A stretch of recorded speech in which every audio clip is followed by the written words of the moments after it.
At least 3,326 people are now known to have died in a massive earthquake which hit Nepal on Saturday, say officials. More than 6,500 people have been injured, according to the National Emergency Operations Center. Dozens of people are also reported to have been killed in neighbouring China and India. More than 200 climbers have been rescued around Mount Everest, which was struck by deadly avalanches in the 7.8 magnitude quake. Vast tent cities have sprung up in Nepal's capital, Kathmandu, for those displaced or afraid to return to their homes as strong aftershocks continued. Thousands spent Sunday night, their second night, outside. Officials have warned that the number of casualties could rise as rescue teams reach remote mountainous areas of western Nepal. Initial reports suggest that many communities, especially those close to mountainsides, suffered significant quake damage. Villages like this are routinely affected by landslides, and it's not uncommon for entire villages of 200, 300, up to 1,000 people to be completely buried by rock falls, Matt Darvas, spokesman for aid agency World Vision said. A man evacuated by helicopter to Pokhara, 200 kilometers from Kathmandu, said almost every home in his village of more than 1,000 houses had been destroyed, Mr. Darvas told the BBC. In Dating district, 80 kilometers west of Kathmandu, people were camped in the open, the hospital was overflowing, the power was off and shops were closed, Reuters news agency reported.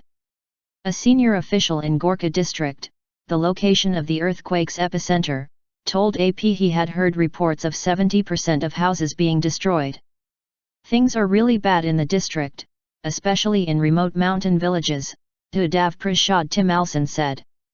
There are people who are not getting food and shelter. Among villages affected are some inhabited by Tibetans, many of whom have sought refuge in Nepal. Bridime, north of Kathmandu, is reported to have been virtually flattened. The roads to where the epicenter was, northwest of the capital, have been cleared and rescue teams are on their way. Rescue missions and aid are arriving in Nepal from abroad to help cope with the aftermath of the earthquake, the worst to hit Nepal for more than 80 years. Efforts to dig victims out from under the rubble of collapsed buildings in Kathmandu are also continuing. But Home Ministry official Laxmi Prasad Thakal told Reuters rescuers were in a really bad shape after working non-stop for 2 days. We are all about to collapse. Renewed panic. A powerful aftershock was felt on Sunday in Nepal, India, and Bangladesh, and more avalanches were reported near Everest.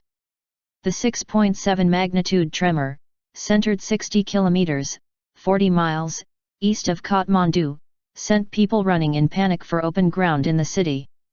It brought down some houses that had been damaged in the initial quake. At hospitals rattled by the aftershocks, staff moved sick and injured patients outside on Sunday afternoon. The rescue of climbers stranded on Mount Everest came as the weather cleared on Monday morning, allowing more helicopters to head to base camp. Foreign climbers and their Nepalese guides around Mount Everest were caught by the tremors in a huge avalanche that buried part of the camp. At least 18 people were killed and 60 more injured, others are still missing. Separately, rescue workers had told the BBC that climbers stranded on Everest were unable to get down because climbing ropes and ladders have been swept away by a series of avalanches. At least 4 out of 7 UNESCO World Heritage Sites in the Kathmandu Valley, 3 of them ancient city squares, were severely damaged. Nepali Times editor Kunda Dixit told the BBC that the destruction was culturally speaking an incalculable loss, although he said monuments could be rebuilt. In Bhaktapur, until now Nepal's best preserved old city, reports say half of all homes have been destroyed and 80% of temples damaged.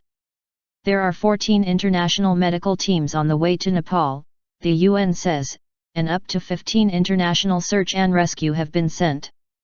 International aid is now pouring in, the BBC's Sanjoy Majumdar reports from Kathmandu, causing a logjam at the airport.